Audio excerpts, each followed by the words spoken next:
आज चेयरमैन तहरीके इंसाफ से और ओवरऑल तहरीके इंसाफ की फाइनेंशियल टीम से आईएमएफ के वफ्द की मुलाकात हो रही है जमान पार्क के अंदर।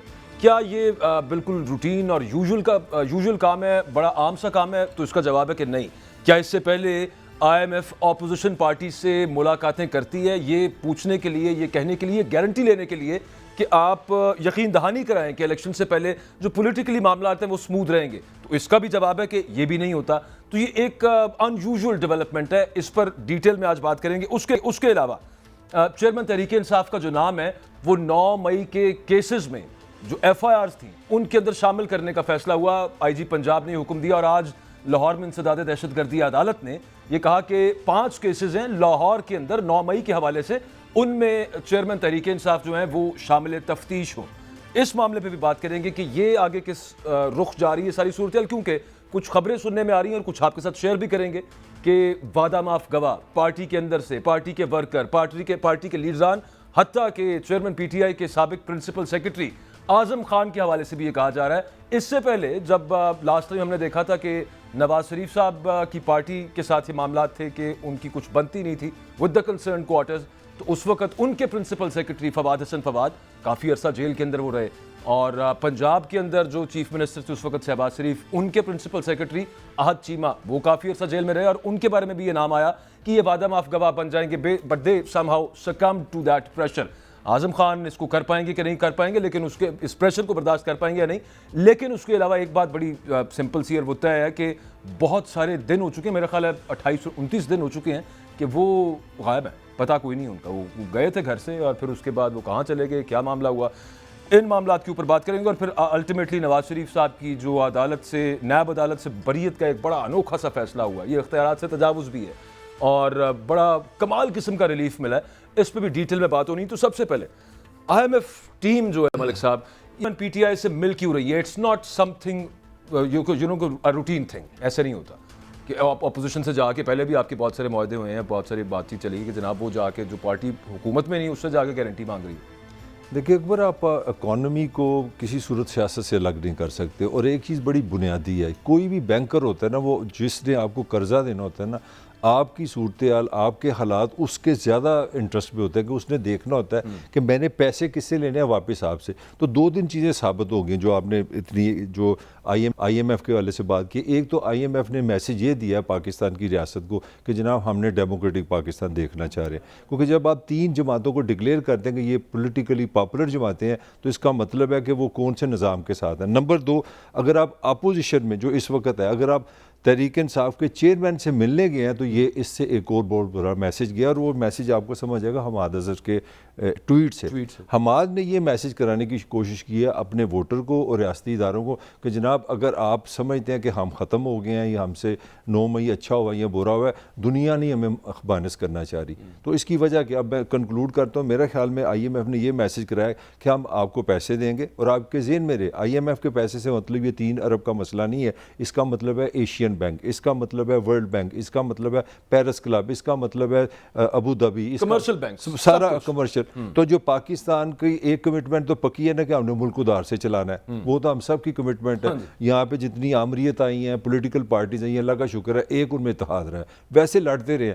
इत्तेहाद इस पर रहा कि हमने पाकिस्तान कर्जे से चलाना है। अब मेरा खराज से भी वही मतलब उनमें इज्जत भी तो वापस करना होता है ना, थोड़ी इज्जत रखनी है ना। अब सवाल सारा ये है कि इससे ये जो उन्होंने मैसेज कराया, उन्होंने ये जो मैसेज कराया ना कि यहाँ पे ये जो पॉलिटिकल एक सीन बन गया है कि जी वो PTI मानस हो गई, वो ज़मीन दोज हो गया, उनकी कहानी ख़त्म होगी।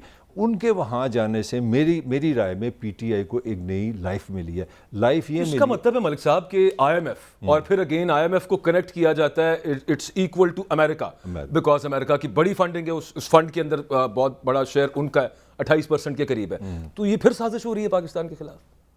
अब देखें ना, आलमी साजिश। आज देखिए IMF का मतलब है दुनिया के जो दुनिया का निज़ाम है। वैसे पाकिस्तान में एक छोटी सी एक हट के बात करने लगा हूँ, पाकिस्तान ने इसके पहले एक सिस्टम पैदा किया है। ये इंटरेस्टिंग बात मैं करने लगा हूँ। अफगानिस्तान से, ईरान से, रशिया से पाकिस्तान की फिनेंस मिनिस्ट्री ने first time in the history of Pakistan ये कहा कि आप जनाब फ्री ट्रेड करें, आप माल के बदले माल। तो पाकिस्तान एक लिहाज से मैं पॉजिटिव बात कर रहा हूँ, पाकिस्तान ने एक दफ़ा ये सोचा है कि हम सारे फार्मूले बांधते हैं। IMF से मतलब है आप वेस्ट के साथ हैं, वेस्ट से मुराद यूरोप अमेरिका आ गया, जो दुनिया के, जिसको हम दुनिया के पहलवान कहते हैं। चाइना से भी आप चल रहे हैं। और ये जो आपने काम किया, इसका मतलब क्या है? इसका मतलब है कि आपकी जो डॉलर डिपेंडेंस है वो IMF से आप लेंगे, मगर आपने रीजन में ये फैसला किया कि ईरान से, अफगानिस्तान, ये बहुत बड़ी बात मैं आपसे कर रहा हूँ कि अगर इन 3 ममालिक से आप माल के बदले माल जाते बार्टर ट्रेड करते हैं, इसका मतलब क्या है? Less dollar. तो पाकिस्तान में मुझे लगता है कहीं ना कोई अकल भी आई है हमें, एज ए मैं स्ट्रेट बात कर रहा हूँ, कि हमने ये सोचा कि हमें लड़ने की कोई ज़रूरत नहीं, ना हमने किसी एक का हिस्सा बनना है। हम डॉलर वाली जो दुनिया है उनसे भी घूम फिर के मलिक साहब डिबेट फिर वहीं पे आ जाती है। ये मैं वैसे एक रिटोरिकल क्वेश्चन पूछा था कि पाकिस्तान के खिलाफ आलमी साजिश हो रही है या नहीं हो रही, लेकिन तो बात मिक्स यहाँ पे आ होती जाती है जिसमें पूरी दुनिया वैसे मुत्तफिक है, पॉलिटिकल साइंटिस्ट्स मुत्तफिक हैं उस चीज के ऊपर है कि पॉलिटिकल स्टेबिलिटी के बगैर इकोनॉमिक स्टेबिलिटी नहीं आ सकती। अब यहाँ पे एक सवाल छोड़े जा रहा हूँ, ब्रेक के बाद आके उस पर बात करेंगे। वो ये है कि एक जमात, एक बड़ी जमात जो पिछले इलेक्शंस में सबसे बड़ी जमात थी, आगे भी हो सकती है। उस जमात, वो इस वक्त ज़ेरे अताब है और जो वो क्लेम करते हैं और नज़र भी आता है कि ज़्यादतियाँ उनके साथ हो रही हैं, तो वो क्या बताएंगे IMF को? क्या बातचीत होगी वहाँ पे, क्या डिस्कशन होगी और उसका आगे रद्द-ए-अमल क्या आ सकता है पाकिस्तान में इंटरनली और एक्सटर्नली ऑल्सो विज़ावी ये जो IMF प्रोग्राम है। IMF का वक्त चेयरमैन PTI से मुलाकात के लिए ज़मान पार्क में मौजूद है, बातचीत चल रही है। ताहिर मलिक साहब, मैं ये सवाल उठा के गया था, उस पर आपका क्या ख्याल है? एक जमात जो ऑलरेडी ज़ेरे अताब है और हर तरह से उसको दीवार में चुनने की कोशिश की जा रही है, और जो मामला चल रहे हैं वो सबके सामने है, लेकिन वहाँ पे जाके वो उस जमात के लीडर से कह रहे हैं कि हमें पॉलिटिकल स्टेबिलिटी चाहिए पाकिस्तान के अंदर, आप सो टू स्पीक गारंटी दें, तो क्या आगे से उनका रद्द-ए-अमल होगा? वो कहेंगे हाँ जी ठीक है, ओके, गारंटी। देखिए अकबर, 2 चीज़ें बिल्कुल सादा हैं। एक तो उनसे मिलने से मुराद है कि IMF ने जो पाकिस्तान में एक ख़ास किस्म का एक इमेज आया कि जी PTI इज़ फिनिश, उन्होंने कहा कि नहीं, पॉलिटिकली दे मैटर्स। हम समझते हैं कि पाकिस्तान की जो सियासत है, जो पाकिस्तान के निज़ाम में उनकी से है, ये बहुत बड़ी एक PTI के लिए समझ लें फॉरेन सपोर्ट है। ये उनके लिए ना समझे विटामिन, उनको एक ग्लूकोस लग गया, पहली बात। दूसरी बात है जो PTI के ज़राए जो उनसे पूछा है वो कि जो खबर की हद तक मैं आपसे शेयर कर सकता हूँ, खान साहब ने एक ही, उनके पास भी एक ही रंग का यक्का है, वो उन्होंने एक ही फोर्स करना है कि आप आएँ, आप कर्जा दें, हम आपके साथ हैं, हम आपकी पॉलिसीज़ के साथ हैं, हम इस आपसे कोई लड़ाई झगड़ा नहीं मारा होगा। हालांकि आपके लिए खबर है, आपको ये पता ही है, सबको पता है कि 2 दफ़ा PTI ने उनसे एग्रीमेंट किया था, PTI हुकूमत ने, और उन्होंने उसमें मुआहदे पे अमल दरामद नहीं किया था। इसके बावजूद खान साहब ने इस दफ़ा ये लाइन करानी है कि ठीक है, वी आर विद यू, आप हमें एक इंश्योरेंस लेके दें, पाकिस्तान की रियासत से इंश्योरेंस लेके दें कि जो इलेक्शन होंगे वो फेयर और फ्री होंगे और हमें एक प्रॉपर डेमोक्रेटिक चांस दिया जाएगा। तो हाँ, इसमें एक डील करने वो की जो कोशिश करेगा। हमेशा से जो मुआहदा आपने किया, उनके साथ आपने टर्म्स तय की, उसके ऊपर अमल नहीं होता था, जिसका इल्जाम तहरीक इंसाफ पे लगता है, दोनों ने किया है। और इन्होंने भी किया है, शहबाज शरीफ साहब ने भी किया। इन्होंने उसकी रीजन हमेशा बड़ी सिंपल सी रही है, उसकी पॉलिटिकल रीजंस होती हैं। मुल्क के अंदर सियासी इस्तेहकाम नहीं होता, अवाम को पॉलिटिकल आपकी जो वो है माइलेज गेन करने के लिए कोई ना कोई ऐसी सब्सिडीज या पैसे कम कर दिए। खान साहब ने क्या किया था, चेयरमैन PTI ने क्या किया था? चेयरमैन PTI ने ये किया था कि वो बिजली और गैस की कीमतें कम कर दी थी, यही काम किया था, आपको याद है, पेट्रोल और डीजल की कम कर दी थी। जब PTI के चेयरमैन को पता लगा ना कि पार्टीज ओवर, हाँ। कि वो अपना बाजवा साहब ने नाश्ता करके कोई फैसला कर लिया, तो उसने सबसे बड़ा काम ही उसके पेट्रोल सस्ता करो, और ये सारे किए। आपको और शहबाज शरीफ साहब ने क्या किया? उसको उनको जब लगा कि मुल्क के अंदर इस वक्त हमारी भी महंगाई बहुत ऊपर चली गई है और आवाम की चीखें निकल गई हैं, तो उन्होंने कहा जी सस्ते आटे देने शुरू कर। हमारे यहाँ कुछ नहीं बदलता यार, हमारे यहाँ कुछ नहीं बदलता। 2018 में चले जाते हैं जब नून की हुकूमत थी, नून की हुकूमत के लास्ट दिन आप देख लो, उन्होंने पूरी, वो कहते हैं माइंड्स बचाना, उनको पता था। अच्छा, एक तो पाकिस्तान दुनिया की इस वक्त रियासत है जहाँ पता होता है अगले इलेक्शन में जीतना किसने है। ये दुनिया, मेरा इलेक्शन कमीशन की हमें ज़रूरत ही कोई नहीं, हर बार पता होता है। तो 2018 में मैं आपको अब टाइम नहीं इतना प्रूव कर सकता हूँ कि नून ने 10,000 ऐसे काम किए कि अति PTI की जान निकल जाए, ठीक है। और same thing done by PTI। जब PTI को पता लगा हम जा रहे हैं, उन्होंने इनके लिए सारा कुछ कर दिया।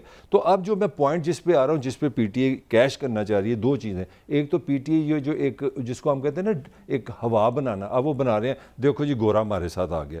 और बैंकर से बड़ी, दुनिया की सबसे बड़ी जो पॉलिटिकल पावर है ना, ये मेरी राय है, मैं नहीं समझता दुनिया में आर्मी रूल करती है, मेरा नहीं ख्याल दुनिया में वज़ीर आज़म रूल करते हैं, मेरा नहीं ख्याल हुकूमतें हैं। दुनिया का असल जो बादशाह सलामत है ना, उसका नाम है बैंकर, जिसके पास पैसा है, जो फाइनेंस करता है, जो आपको पैसा देता है। तो हाँ को इस बात की समझ है, इतना को गया हुआ अच्छा आदमी नहीं, उसने उनसे एक ही चीज़ लेनी है, वो कहता है ठीक है IMF पाकिस्तान संभाले, पाकिस्तान की इकॉनमी संभाले, ये तुम्हारा जो प्लान है, मैं तुम्हारे साथ हूँ, मुझे फेयर इलेक्शन करा दो।